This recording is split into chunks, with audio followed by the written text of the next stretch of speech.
he 1000% believed. Right. He has convinced himself and believes that, but he could be wrong. And we don't even know at this point of the story. Like we don't know. He doesn't know. But he believes it, and so he's doing. And then the question is, okay, even if you did believe it, would you be willing to do that? It's like, man, that's a hard thing, and you can't really say no, I wouldn't necessarily. 'Cause, Lord willing, none of us. But he also will be in that position. But he heard him say. Welcome to the Powell Bros Movie Reviews, brought to you by our supporters at Patreon. In case you have been under a rock, the world around us is in ruins. A nihilistic worldview permeates the film industry. Sodomites control the cultural narrative. Corporations run by sexual perverts and money launderers are constantly pumping out garbage content in order to entertain us. We here at the Powell Bros are over it. We want to give honest reviews of movies that expose the wicked and glorify the good. We want to find stories that have masculine male characters who slay dragons, and feminine female characters who need saving. We want stories and want to see creators who have an artistic prowess that shames and defeats our enemies. We are tired of the nihilistic moral ambiguity of modern day entertainment. And we want stories that change people, that inspire people towards goodness, truth, and beauty. And most importantly, we want the entire entertainment industry to bow the knee to Jesus Christ, who is Lord of all. Yes, we are Christians, and we are unashamed of that. And if that bothers you, too bad.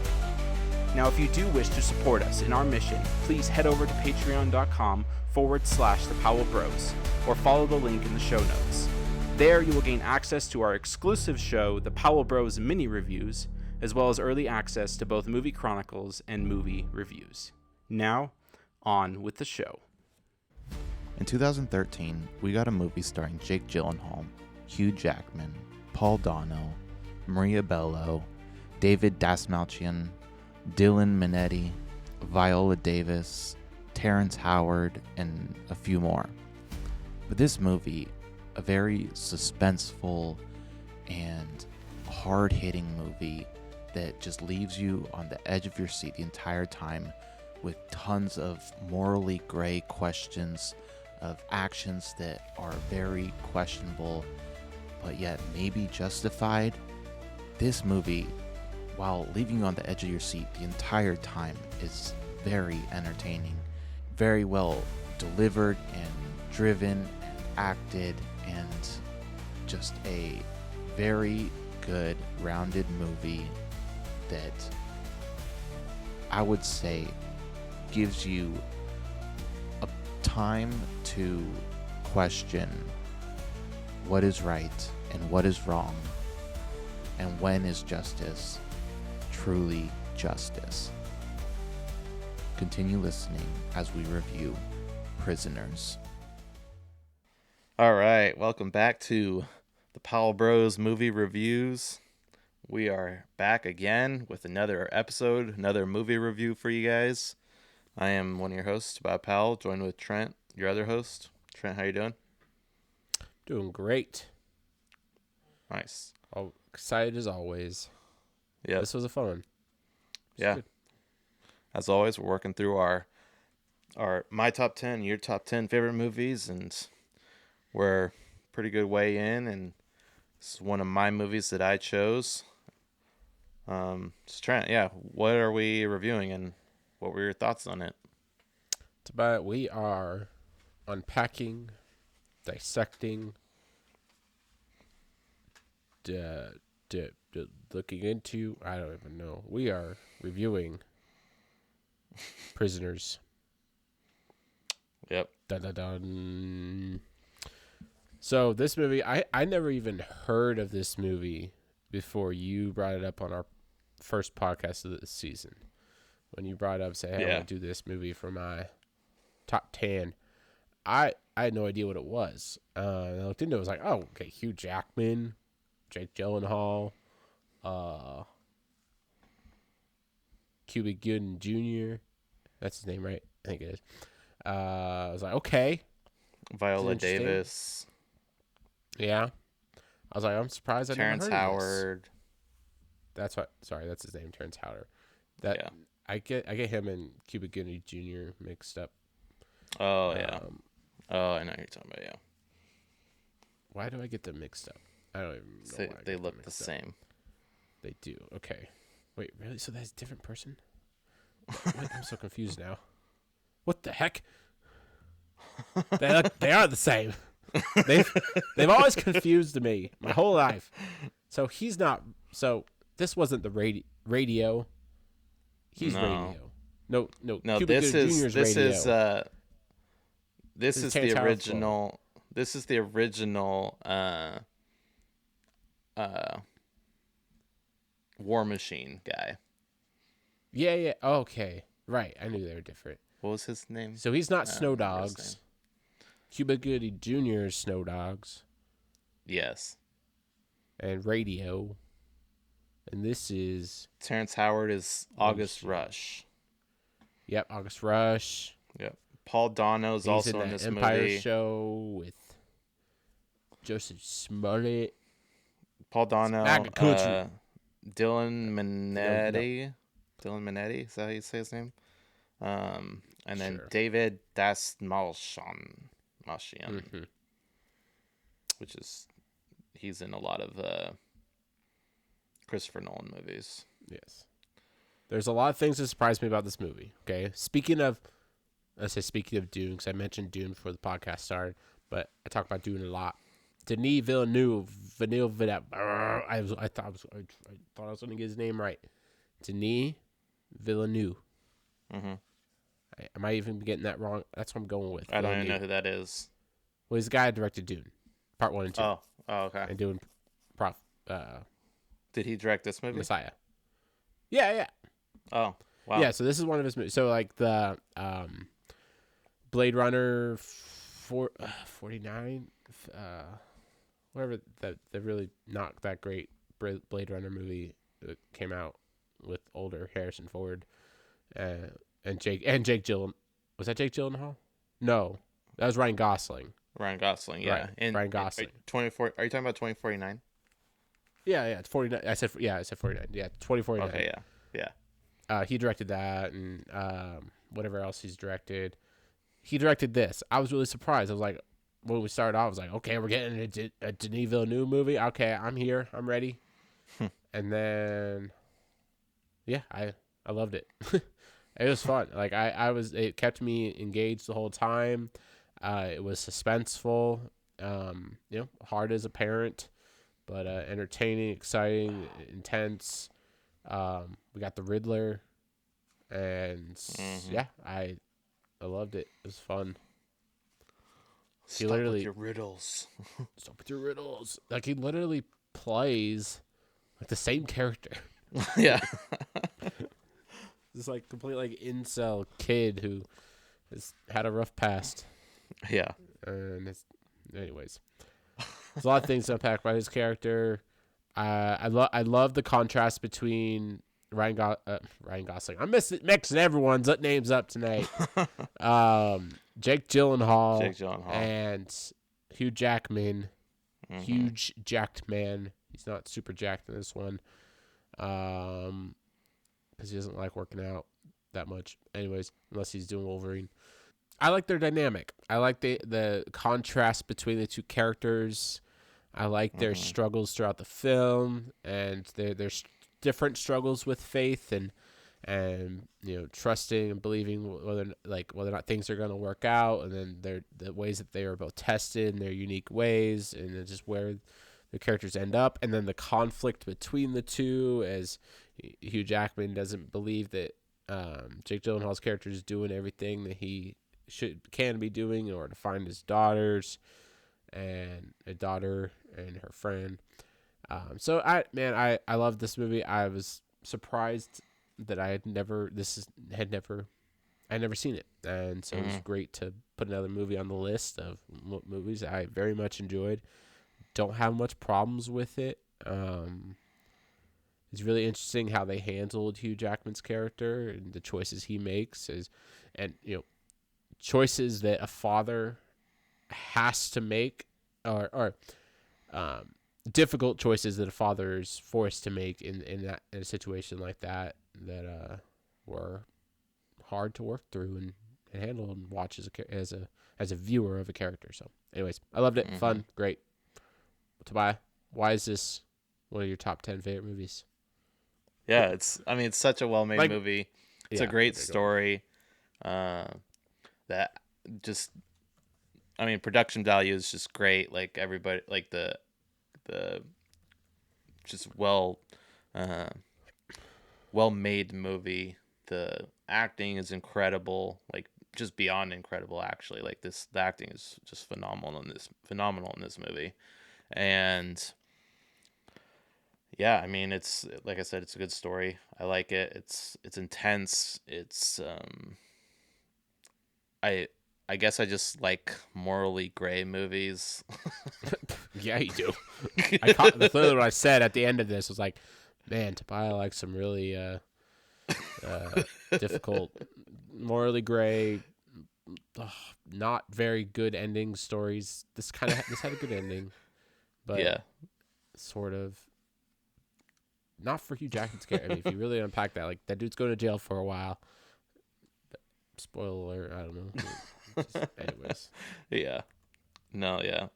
And his daughter back. So. Yeah, I guess we can kind of talk through the story a little bit, and if you want to interrupt me at all. Denis Villeneuve. Denis Villeneuve. You got to get the v at the end. Denis Villeneuve. Yeah. All right. Well, the very first shot of this movie, we get Hugh Jackman's character. Just so we get the characters down. So Keller is Hugh Jackman. Okay. I do not know his name. They do not say his name like at all. They call him Dover. Oh, okay. Is his last name. Yeah, I guess. Okay, yeah. I guess that sounds familiar. They do call him Dover. They call him Dover a lot. But Keller. Keller's his name. And Detective Loki. Loki, yeah. I remember Loki. Alex is Paul Dano, the kid. David Dastmalchian. I don't know if we mentioned him. I like him a lot. He's a good actor. He does a lot of good supporting roles. He has a horror movie I want to talk about someday.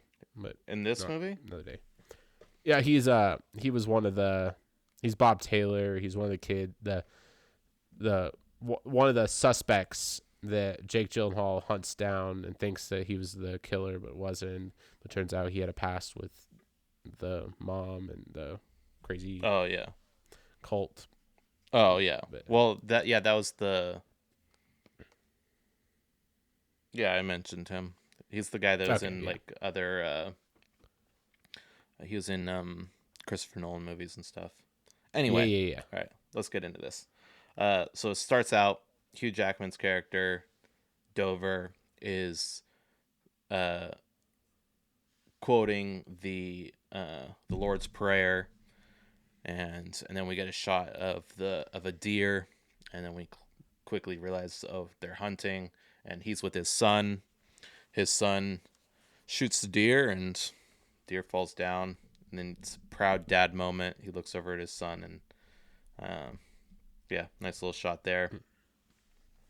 And then he just kind of talks to him about that as a man, he needs to always be ready and prepared and for any kind of situation. So we quickly learned that Dover is just a very, very prepared man and a bit of a prepper, I guess you could call him.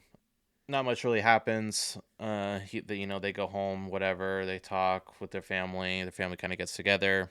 These girls, they go to see their a family that is their family's friends. Yeah, friends. So it's just they're like neighbor friends. So the two families are hanging out, and then both of the family have young daughters. The two daughters are friends. They're going and playing, and they go and play on this RV. Like a camper. Oh, sorry. Yeah. Mm-hmm. As they're walking over, they see a camper. Yeah. Yeah. Yeah, they see a camper. They play on it a little bit, and then the older siblings get him off of it.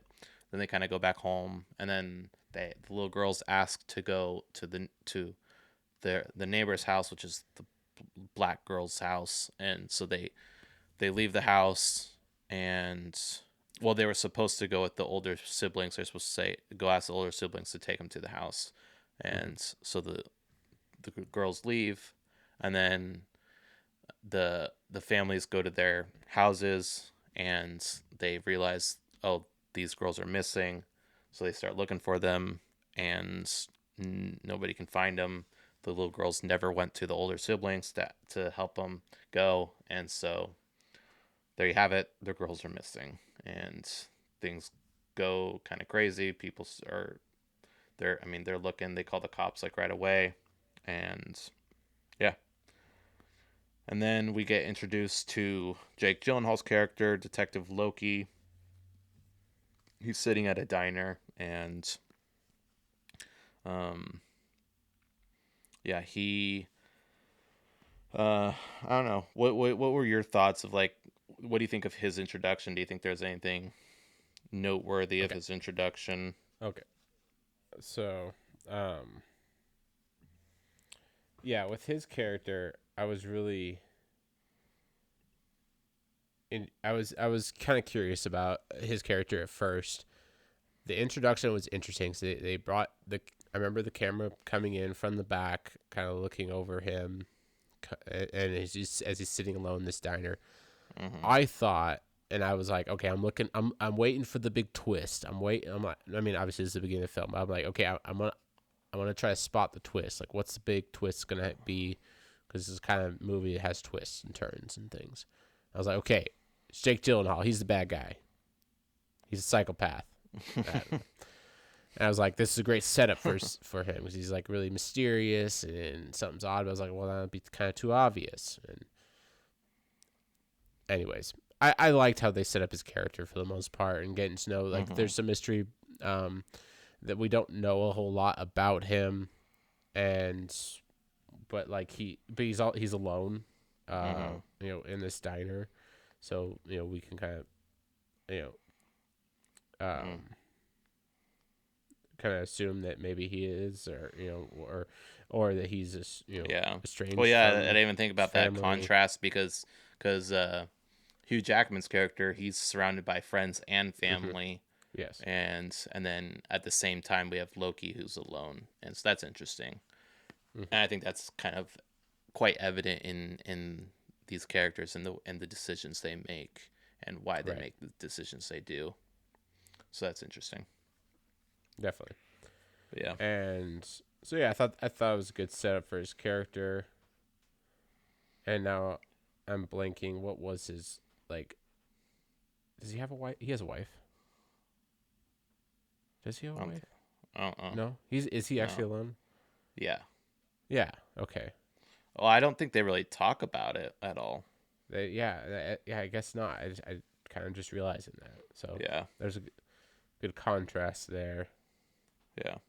So I'm sure he's had some. He's like a mysterious Lone Ranger, Right. Yeah. Yeah. But yeah, so I mean, as far as the story goes, like, his introduction was very, like, it was quick, like, because he's in the diner alone, and then all of a sudden he gets a call about the RV. He goes, they find the RV. They get the guy that was in the RV. They arrest him, and he's like yelling at him and kind of attacking him when he first sees him. And so it's like, and this all happened like within like a minute or two. And so it's very quick. And then they realize that, I mean, as far as the story goes, like they have no evidence to keep the guy. They search his RV, they do all these things, and nothing. They find that he has the IQ of a 10-year-old. So he's very slow. Literally. He can't answer questions. There's nothing he can do because he's such a low intelligence. And so we get introduced to our supposed villain, and we're not sure who he is, but yeah, I mean, that was kind of our introduction to him.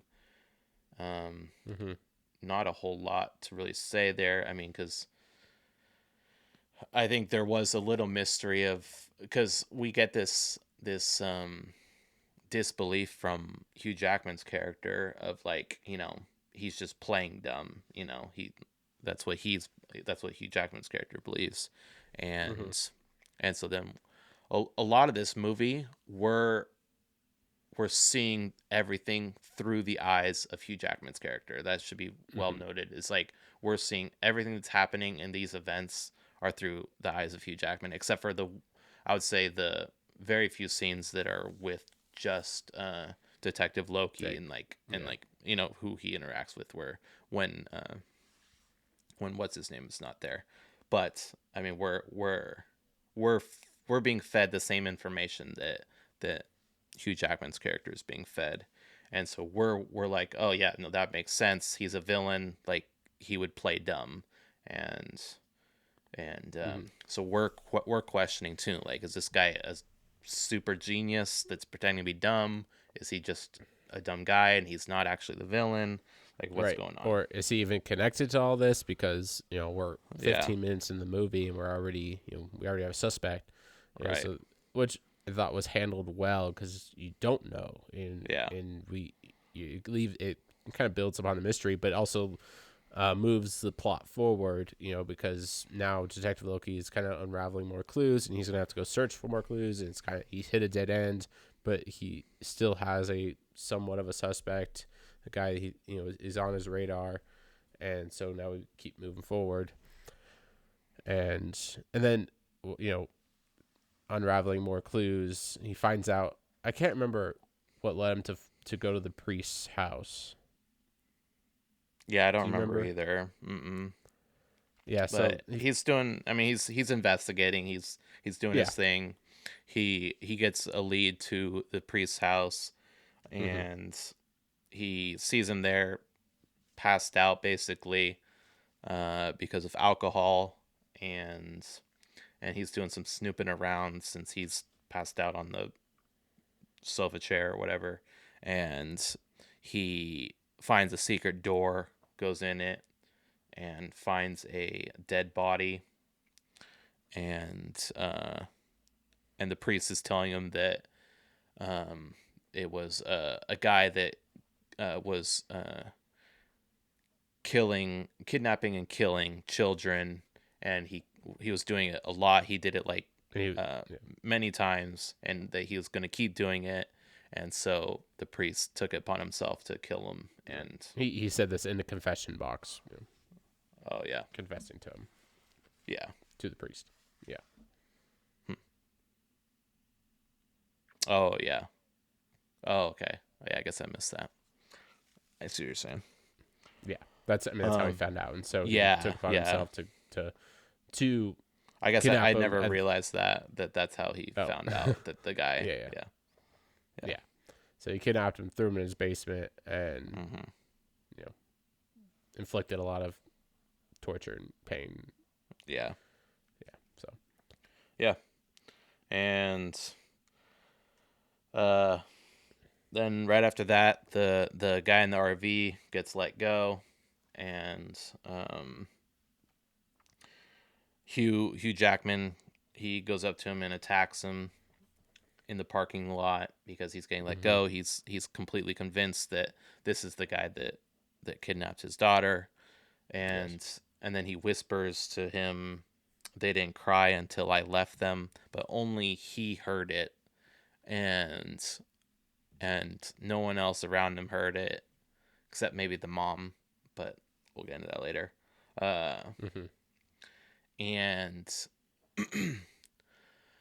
everybody's like, yeah, we were there, we didn't hear anything, like, and people were like, well, it was hectic, you could have missed it, but it just added to the tension of him, like, he's like, he told me this, like, I know it's him, like, he killed, like, he didn't kill, he took them, like, this is the guy that took him, he just confessed this to me. Oh yeah, he says he confessed.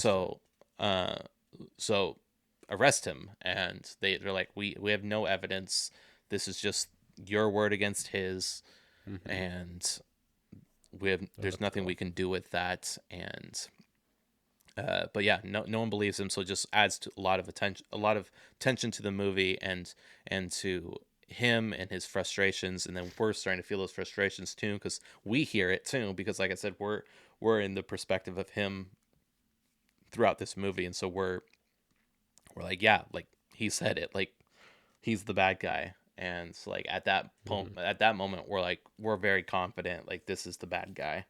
And then yeah, so after a little bit after that, Hugh Jackman's character again, he's in his truck and he's watching his house. The guy in the RV, like that character, he's watching him, and he comes out of the house with his dog, and he does a creepy little thing where he like chokes the dog for a second.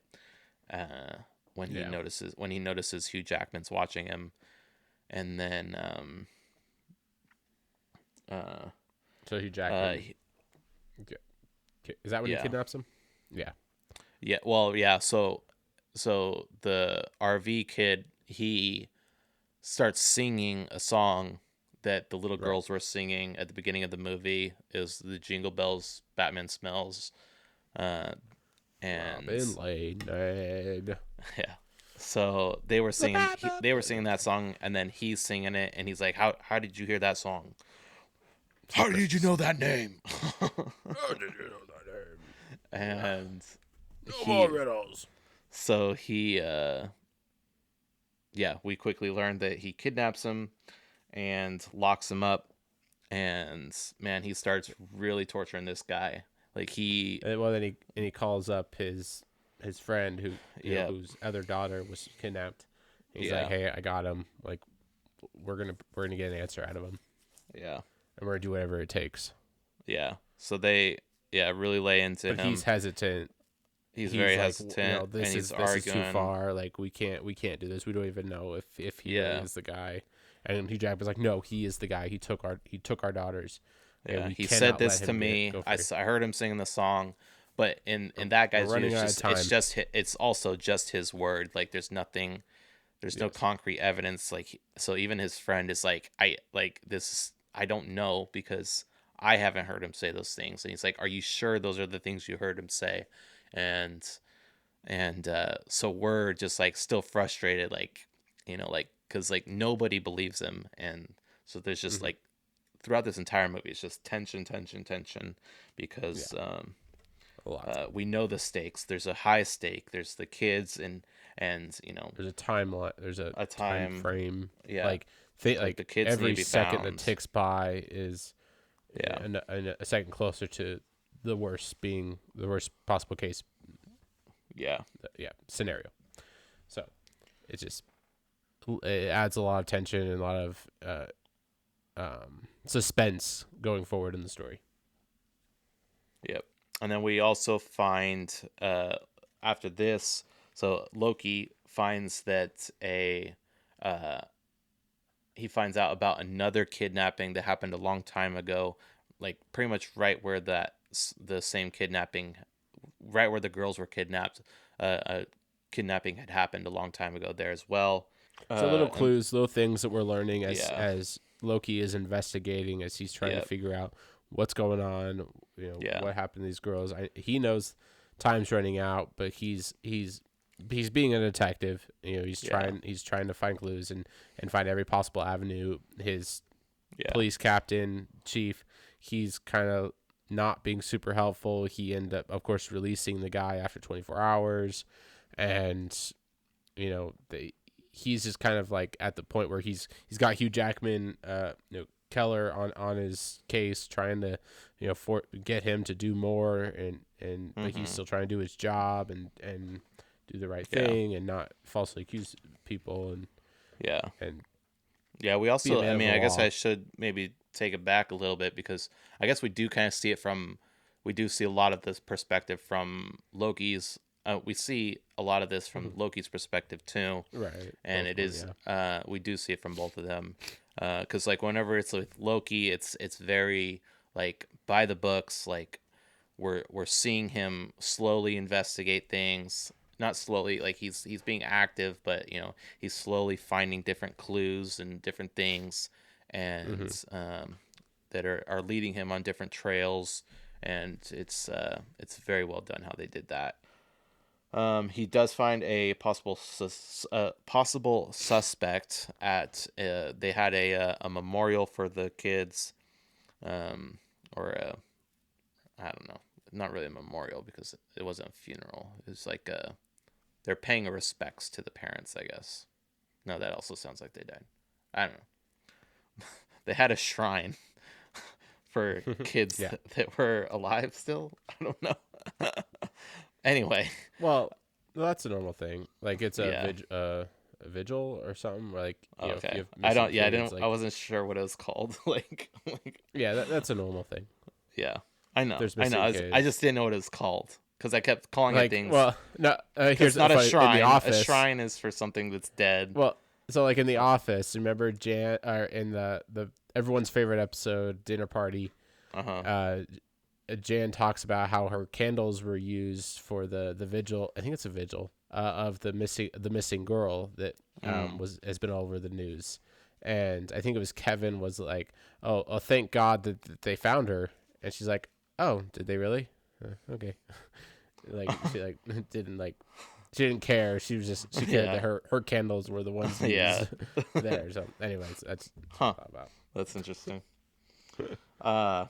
Yeah. Anyway, there's a possible suspect there, and he runs, and Loki chases after him, but he gets away. I mean, this is how the movie is. It goes back and forth on a lot of different spots, but it's a vigil. Like it's we have these different threads that are just kind of different stories being told, and they cut through them a lot. And so the friend of Hugh Jackman's character tells his wife that Hugh Jackman has the RV guy locked up and is beating him up and torturing him, trying to get him to give him some answers. And so she comes along. She wants to see him, and she does. And she sympathizes with him and unties him. Then he attacks her, and then she's kind of over it, and it's like, yeah, no, like we have to do this for our daughters. We have to torture them to find them. And we gotta do what we gotta do. Yeah. And then we have the mystery guy that ran away from the vigil. He breaks into the black people's family's house, and then the white people's family's house. Kind of an odd thing, but it just happens, and we get told this. And yeah, Loki begins suspecting Hugh Jackman's character and that he might be up to some things. Yeah, I don't know. Do you have any thoughts on anything as I'm going through this? No. Yeah. I mean, yeah. There's just continual suspense and intrigue that we're invested in the story. We want to know what happened. We want to know where the girls are, and we want to. And you're watching Keller, Hugh Jackman's character, just become unhinged to this point where he's really doing anything. He's locked him in like a very small contained. Well, it's actually, it's a shower. It's a shower. And he made it tight enough that he can't even sit down. He can't even. He has to. Can't move. He's stuck in there, and then he turned the water on so that he set the water so that it would either pour out scalding hot water or ice cold water, and so he's basically torturing him with scalding hot water over and over again until he, while he has, physically inflicted wounds all over his body, getting him to just say something, just tell him where his daughter is, and he's just not speaking, not saying anything. Yeah, he's just refusing to say anything, and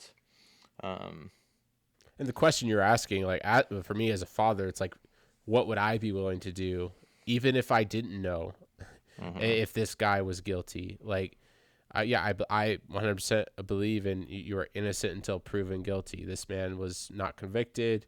He was interrogated and let go. That, there are some clues here and there as to whether or not he does have my daughter. I'm asking that as that character, but it's like, would I be willing to do that? Would I be pushed to that point? And it's hard. Like, I would hope not. Like, that wouldn't inflict that much pain and torture someone else without knowing whether or not they have my child. But at the same time, that's the thing, is he 1000% believed. Right. He has convinced himself and believes that. But he could be wrong, and we don't even know at this point of the story. Like, we don't know. He doesn't know. But he believes it, and so he's doing. And then the question is, okay, even if you did believe it, would you be willing to do that? It's like, man, that's a hard thing, and you can't really say no, I wouldn't necessarily. 'Cause, Lord willing, none of us. But he also will be in that position. He heard him say, what was it? That they didn't cry until I left them. Until I left them, yeah. Yeah. Right. So, yeah. So he's, You would have that stuck in your head. Like, you would never be able to get that out. No, you wouldn't. And so he, Anyway, so he continues, and it gets very, very intense, and you're starting to question, like, when is it too far? Even though, like, we've been given all the information he's been given, and if it's all true, like, how far is still too far? And it gets intense, and he starts to get to the point where he's starting to kind of rethink his decisions a little bit, and he's questioning himself. And, he even gets down and starts praying. It's like he's getting worn out by how much he's torturing this guy. Like, it's actually physically wearing him out. And so he's getting to a point where he's just unsure of what to do. And then we get a little moment where Loki finds Hugh Jackman in the building where the guy is. It's just a very suspenseful scene. It's I like the scene, but you kind of see that Loki is, he's a good detective, because he's on everything that's going on, and he even says, like, why didn't you tell me about this place? He's like, I didn't think it mattered, and he said everything matters. And right, he wants all of the pieces of the puzzle. Yeah. One theme is mazes. So the kid seems to be obsessed with mazes, or whoever's doing this. So there's like a lot of maze clues that are being brought up and mentioned, and he's trying to figure out, okay, what's the deal with the mazes, and pretty much the whole movie is a maze, because he, even from the beginning, like, every turn that he makes, he'll go down a path and it'll be the wrong path, but it's one clue figured out, or one piece of the puzzle. Now he has to go a different direction, but then he still has that and knows, okay, I don't go that direction, but I know there's something there that I can use. And so, like, the whole movie is a maze that he's trying to figure it out, and trying to get to the center, or trying to get out. And yeah, for sure. And actually, speaking of mazes, so Loki finds the mystery guy that he's been chasing, that was at the vigil and all that, and so he finds him at his house, and he goes in, and he has mazes and all over the wall. He has snakes. He has a pig head. He has bloody kids' clothes all over. Well, they were in tubs, locked in tubs, actually, and so it's all very weird. They arrest him and look into all the stuff, and they find clothes that they have the parents identify them, clothes that belong to the little girls, and so at this point, the black family is convinced that the girls are just dead, and this is kind of the end, and probably thinking that Hugh Jackman's character is just completely insane with what he's been doing, and right, and like we still found the guy. and still at this point, Hugh Jackman, I mean, we know who he doesn't it is, believe and it. it's not. Yeah, but Hugh Jackman doesn't believe it. Yeah, Hugh Jackman doesn't believe it. His son was telling him that, like, hey, Dad, I saw that, they found the guy, and the girls they're dead, and he's like, no, they're not dead. Don't let your mom find out about that. Don't let her read the newspapers. Nothing. Like, her she mom's cannot been know. pretty much like she's been a zombie. Like she's been zoned out. Yeah, just she's completely been paralyzed laying in by bed. the whole thing. Yeah. Yeah. And he's like, they're still out there, and I'm going to find them. And then Loki is investigating the guy, and then a whole spiel happens, and the guy ends up getting a gun from the cops and shoots himself. So that guy just gone right like that. They learned that the blood that was on all the kids' clothes was actually pig blood, and Loki figures out that the mystery guy, had broken into both of their houses, which we had mentioned earlier, and the reason we had seen that scene. So he had broken into their houses and stolen the kids' clothes, and that's how he got the little girls' clothes, both of the little girls' clothes, and so it was kind of a framing moment. And so we're just all over the place, along with all the characters. We're just like, what is going on? Like, who's the bad guy? Who's good? Like, what's going on? Are they dead? Are they not? And it's a roller coaster, and we're on the ride. Not long later, they kind of randomly find the black girl. She sees Hugh Jackman's character, because they all come into the hotel, the hospital room, and see her there, and she sees him and says, "You were there.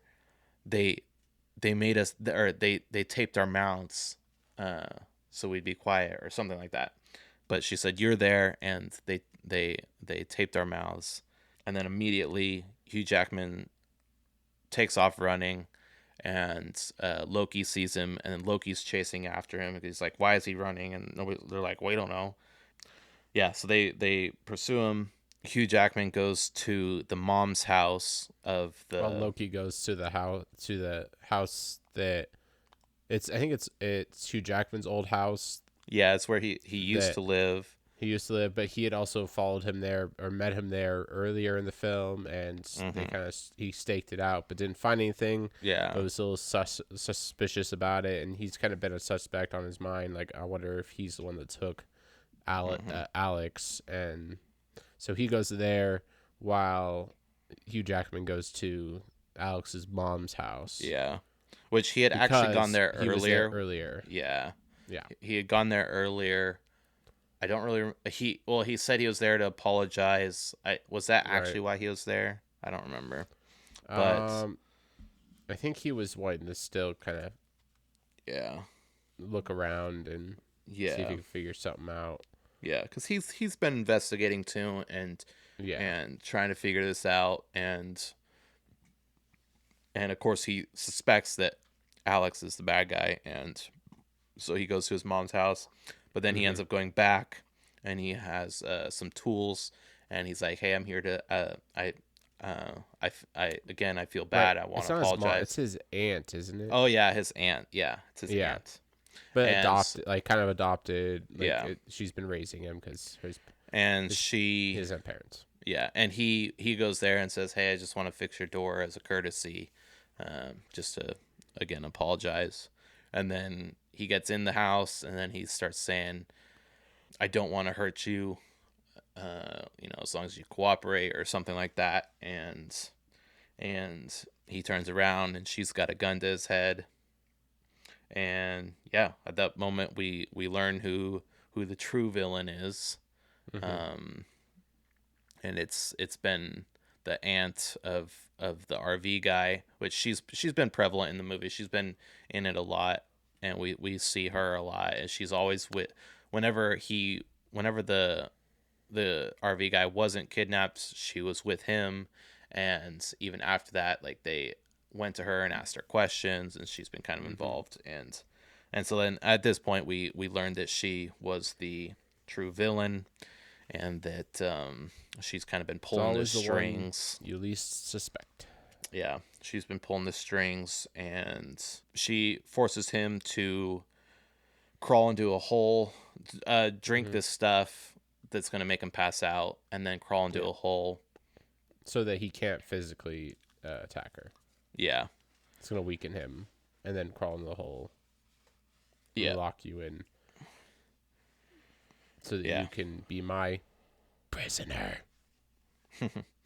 Roll credits. And, so he crawls in. Just kidding. And, and then, of course, Loki was going to that other building, and so he finds the guy that was locked up, and Alex, so he gets let go. That prisoner gets let go. And while one gets locked up.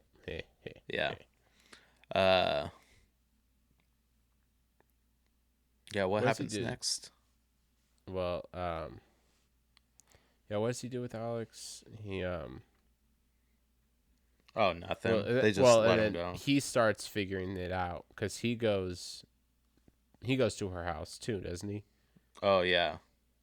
And does he actually get Alex out? Yeah, I can't remember. We don't see him anymore though. Like we don't. That was like right. Yes. The last time we saw him, he was locked up. So he was outside. So they do this a lot in the film, where they cut away, and you just have to assume that this is what happens. Yeah. So it cuts away, and you assume that he found Alex and got him out. Yeah. I don't even think. Do we even see Hugh Jackman's character crawling into the hole? Oh yeah, no. We do. So I mean, not really. She opens. Yeah, we. I think because she's pointing the gun and tells him get in, and then she moves the car back over it.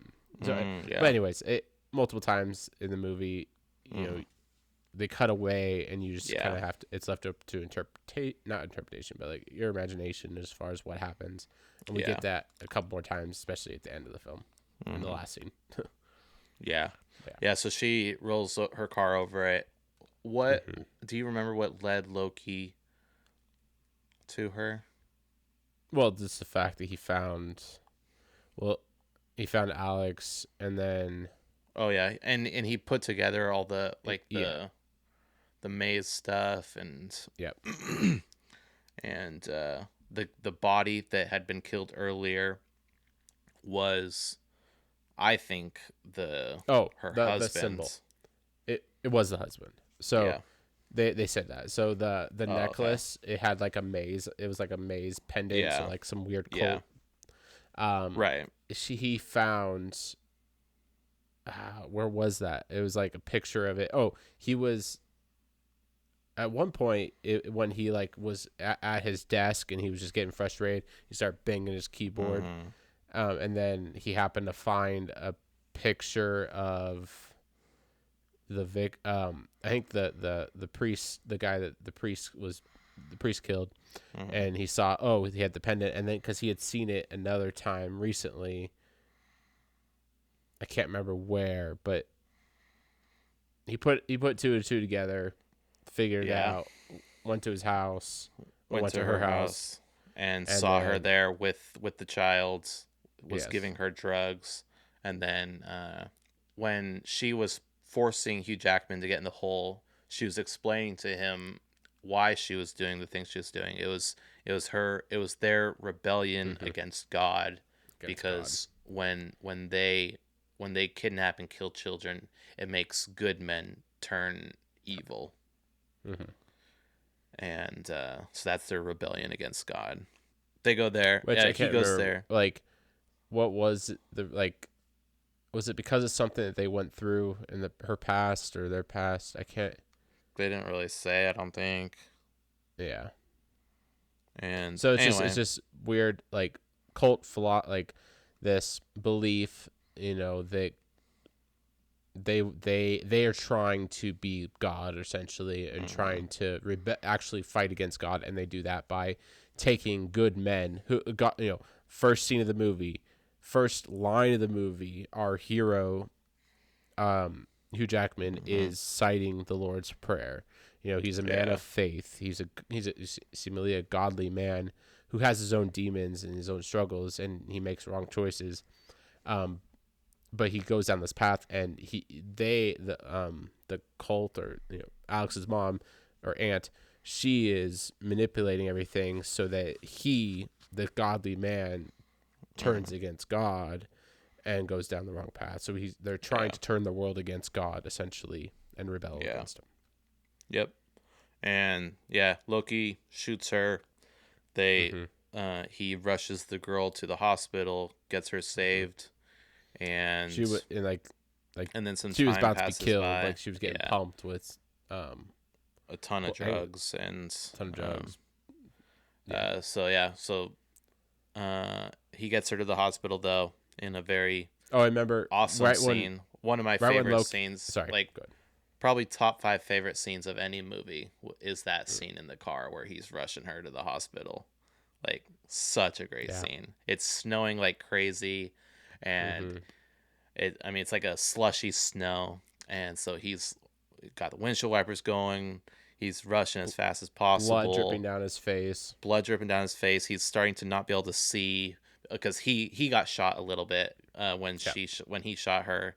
She grazed his eye, and so he's like kind of passing out a little bit, but driving super fast, and super cool scene.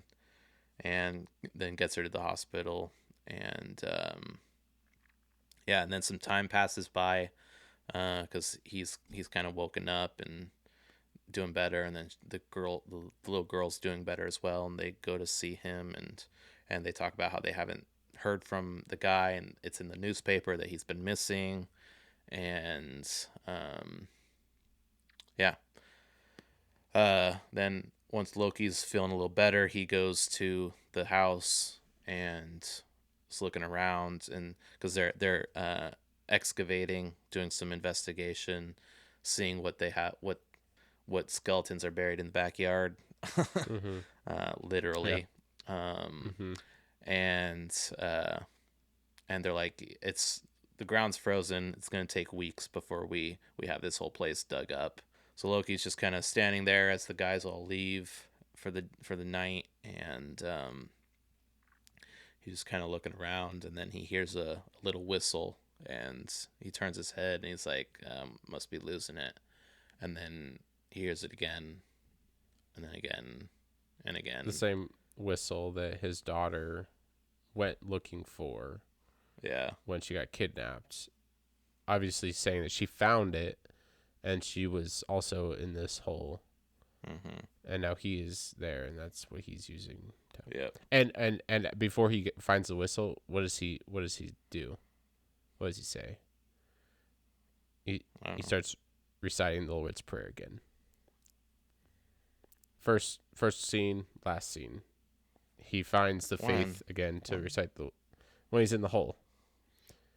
Oh yeah, that's right. Yeah, when he's in the hole. That was earlier. Yeah. Okay. Well, yeah. It's before he finds the whistle. Yeah. Showing that he has found faith again. Like he's believing, trusting, because he's lost everything. Like he's lost his life. He's really very little chance of getting out alive. Yeah. Literally, dark night of the soul. He's dying. He's dying in a hole, alone. Right. And then Loki looks in the direction of the whistle, and cut to the end of the movie. Yep. So Tobiah, did he find him? I don't know. Did he? I don't know. We'll never know. I thought it was pretty obvious. Apparently, people debate it. Really? Obviously, found him. Yeah. Yeah. Like, okay. I mean, it's pretty straightforward. It would have been pretty dumb. if the movie, like, if he like ran over to him, it was like, "Oh, hey, you down there?" What's and up, then, buddy? like, here, let me help I you gotta out. arrest you, but Yeah, what's up? yeah, I gotta arrest you. Yeah. Oh yeah, and so the mom of so Hugh Jackman's wife, the character's wife, and Loki talk for a little bit, and she asks him like, "Hey, is he gonna get arrested?" And he's like, "Yeah, probably." Because I mean, obviously, he was torturing a guy that was not convicted of anything. I mean, you can't just torture a guy and not go to jail, but Right. unless you have a good But judge. yeah. If you have a good judge, he'll probably let you go with a slap on the wrist. Because, I mean, in the end, the RV guy, the guy that was tortured the whole time, did kidnap the kids and Yes. did do it. And so, yeah. Yeah, what'd you think? Yeah, I thought that was great. Yeah. One thing that I heard some other people analyzing it this way, but what we see is all our characters are kind of trapped in some sort of prison in of themselves. Alex, the kid, like he's in his own prison of like he doesn't know how to, well, one, being a grown up, but he doesn't know how to communicate or how to talk or whether or not he should lay out everything that happened. Like because he's been kind of enslaved and entrapped and imprisoned his whole life by his aunt, and to live a certain way and be a certain way. And Keller, he's kind of imprisoned in this pursuit of finding his daughter, and that's all that that's all he's going after. It's all he can do, and he can't go anywhere else. He's trapped in that mindset, in that where all logic is out the door. Like all reason, like he has to find his daughter.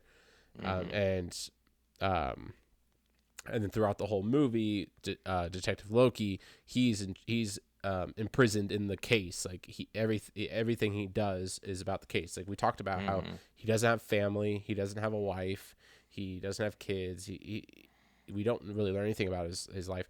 It's just the case. He's Detective Loki, and he's trying to solve the case.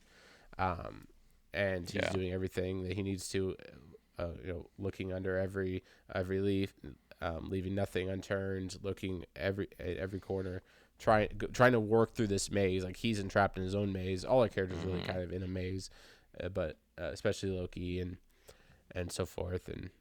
And then by the end, of course, Keller is literally imprisoned but then finds the will, finds the faith to keep on going forward, blows the whistle, and is rescued. Yeah. Essentially. Yep. Yeah. So, it's good. No, it's great. It's a good movie. I enjoy it very much. Yeah, I don't know. We don't got a whole lot more. Yeah, no. Yeah, I don't know. Not really anything else to say. I mean, I think I kind of worked through everything that I like about it, and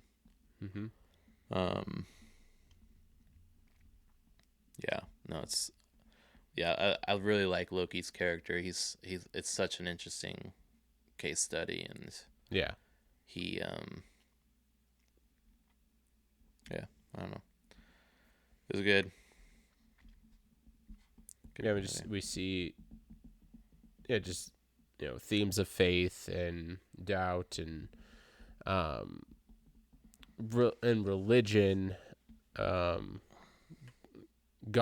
wrong in a sense, from at least Alex's aunt and that weird cult, but also Keller being a man of faith and him being challenged and making wrong choices, but also being put in such a position where it's like hard to think of another way out, to another, he doesn't, like I said, he's imprisoned. He doesn't know where to go. He doesn't know, like, is there anything else that I can do to save my daughter except for torture this kid and get him to tell me where my daughter is. And kind of once he starts down that path, he can't stop. Like, he has to keep torturing him until he gets an answer. He has to keep doing it because he can't stop now. He's already he gets imprisoned. Gone too deep. He can't let him go, because then he's just going to go to jail. Like, he himself will go to jail, and there's nothing he'll be able to do. Right. In jail to find his daughter. So. Right, because then you see his lack of faith in Loki and him being able to solve the case, and so he's there's a lack of faith there, and he needs to wrestle through that and so forth. So. Yeah, for sure. Cool. Well, I think we've gone through this movie well.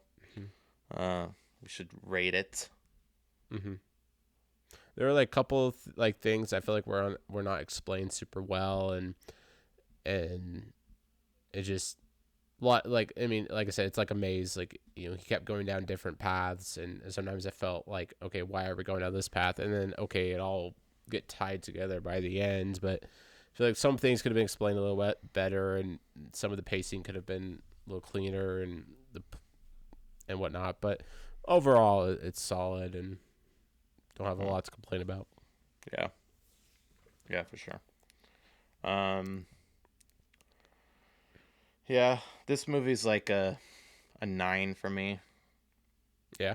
Okay. I was thinking probably like high 8s, probably like an 8.8 for me. In that area. Yeah, I guess 8.8 would actually be a little better. I'd be fine with 8.8.